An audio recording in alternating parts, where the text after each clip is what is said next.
এভাবেও ম্যাচ হারা যায়। হ্যাঁ, বাংলাদেশ এবং পাকিস্তান যেন একই বিন্দুতে, একদম লো স্কোরিং ম্যাচ। সেই ম্যাচটা বাংলাদেশ 114 রানের টার্গেট, 114 রানও বাংলাদেশ করতে পারলো না। বোলাররা আউটস্ট্যান্ডিং, যেভাবে জুনিয়র সাকিব, তাসকিন কিংবা মুস্তাফিজ তিন পেসার জোট বেঁধে যেভাবে কুপকাত করলো দক্ষিণ আফ্রিকান ব্যাটারদের, উল্টো বাংলাদেশের ব্যাটাররা দক্ষিণ আফ্রিকান বোলারদের কাছে নাস্তানাবুদ হলো বলাই যায়। আর নয় ড্যাম্প ওয়ালের সাথে toxic relation, Berger mister expert damp গার্ডই সঠিক সলিউশন। বাংলাদেশ সুযোগ ছিল আজকের ম্যাচটা জিতে সুপার 8-এ পা রাখবার, সেটা অপেক্ষাটা বাড়লো 4 রানের হারে। এখন দেখবার বিষয় বাংলাদেশ দল বাকি যে 2 ম্যাচ আছে ওয়েস্ট ইন্ডিজের ভিনসেন্টে, নেপাল এবং নেদারল্যান্ডসের বিপক্ষে কেমন করে। যদিও নেদারল্যান্ডস অনেক শক্তিশালী তুলনামূলক টি-20-তে, সেটা একটা থ্রেড হতে পারে বাংলাদেশের জন্য, সে বিষয়ে পরে আসবো। আজকে বাংলাদেশ সাউথ আফ্রিকার সাথে 4 রানে হারলো। এই ম্যাচের টার্নিং পয়েন্ট কোনটা, কোন জায়গাটায় বাংলাদেশ হারলো? অনেকের সাথে কথা বলেছি, অনেকেই ক্রিটিসাইজ করছে বাংলাদেশ ব্যাটিং অর্ডারটাকে। একটা জায়গায় টার্নিং পয়েন্ট, সেটা হলো তাওহিদ হৃদয়ের সেই এলবিডব্লিউর ডিসিশনটা। এটা আম্পায়ার্স কল, একেবারেই সামান্য একটু স্টাম্প ছুঁয়ে গেছে বলটা। যদি ওই আউটটা না দিতেন আম্পায়ার, তাহলে হয়তো বা ম্যাচের সিনারিওটা অন্যরকম হলেও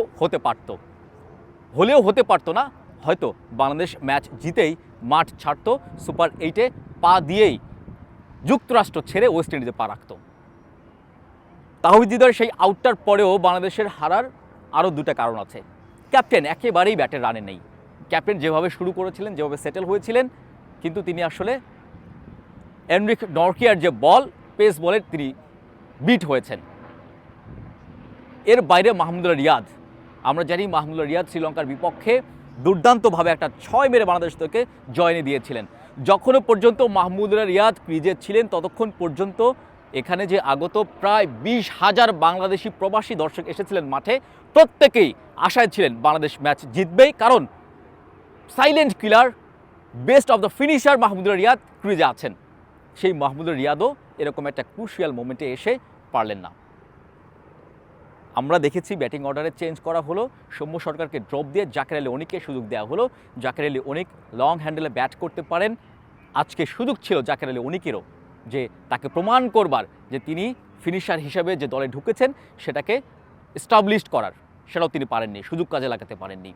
মাহমুদুল্লাহ রিয়াদ ওই 6টা যদি হয়ে যেত, বাউন্ডারি ড্রপে যেভাবে ক্যাচটা নিয়েছেন দক্ষিণ আফ্রিকার ফিল্ডার, সেটা তো ক্যাচ, এটা গেমের পার্ট। কিন্তু তারপরও বলতে হয় মাহমুদুল্লাহ রিয়াদের ওই ইনিংসটা যদি মাহমুদুল্লাহ রিয়াদ একটু আগে থেকেই রানটাকে টেনে নিতে পারতেন, ম্যাচের সিনারিওটা বদল হতে পারত। সব মিলে বলা যায় যে বাংলাদেশের বোলারদের নিয়ে কোনো কিছু বলবার নেই। বাংলাদেশের বোলাররা বরাবরই ভালো করে এবং সেটা প্রমাণিত অনেক দিন ধরেই। পেস ডিপার্টমেন্ট নিয়ে তাসকিনের ইনজুরি নিয়ে অনেক কথা হচ্ছিল, মুস্তাফিজ অফ ফর্মে ছিল বেশ কিছুদিন, সেটা নিয়ে কথা হচ্ছিল। তানজিম সাকিবকে কেন সুযোগ দেওয়া হয়েছে স্কোয়াডে, কেন সাইফুদ্দিন নেই, এগুলো নিয়ে অনেক আলোচনা হয়েছে। তানজিম সাকিবও প্রমাণ করেছেন 2 ম্যাচে, শ্রীলঙ্কার বিপক্ষে এবং দক্ষিণ আফ্রিকার বিপক্ষেও। তার মানে বোলারদের নিয়ে কোনো বলার নেই। আমরা দেখলাম সেই ব্যাটারদের এই ব্যর্থতা, এই একটা জায়গায় বাংলাদেশ উন্নতি করতে পারছে না। টপ অর্ডার ব্যাটাররা বরাবরই ব্যর্থ। তামিমকে দেখলাম আমরা, লিটনকে দেখলাম, শান্তকে দেখলাম, প্রত্যেকেই ব্যর্থ। সাকিব আল হাসানকে নিয়ে 2টো কথা বলতেই হয়। সাকিব আল হাসানকে আমরা জানি বাংলার জান, বাংলার প্রাণ। তিনিই বাংলাদেশের ক্রিকেটটাকে ব্র্যান্ডিং করেছেন, বাংলাদেশের ক্রিকেটের পোস্টার বয় খ্যাত সাকিব আল হাসান এবারের বিশ্বকাপে এসে একেবারেই ফ্লপ।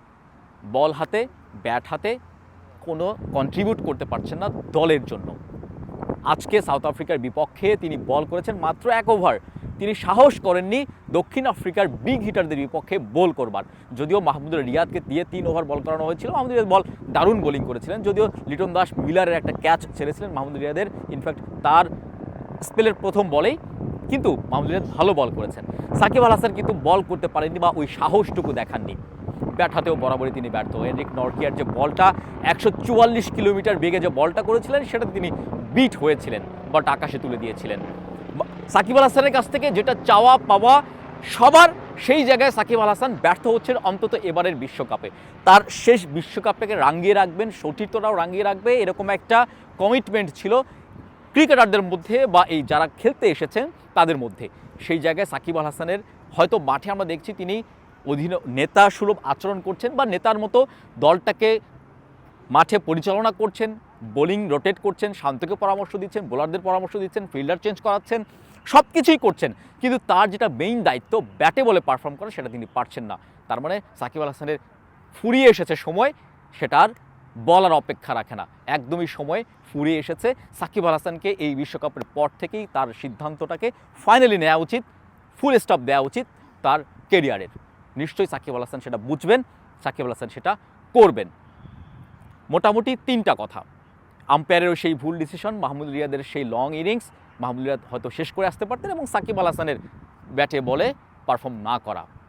মুদ্রা কথা, এই 3টার কারণে কিন্তু বাংলাদেশ দল আজকে সাউথ আফ্রিকার বিপক্ষে 113 রান টপকে জিততে পারেনি।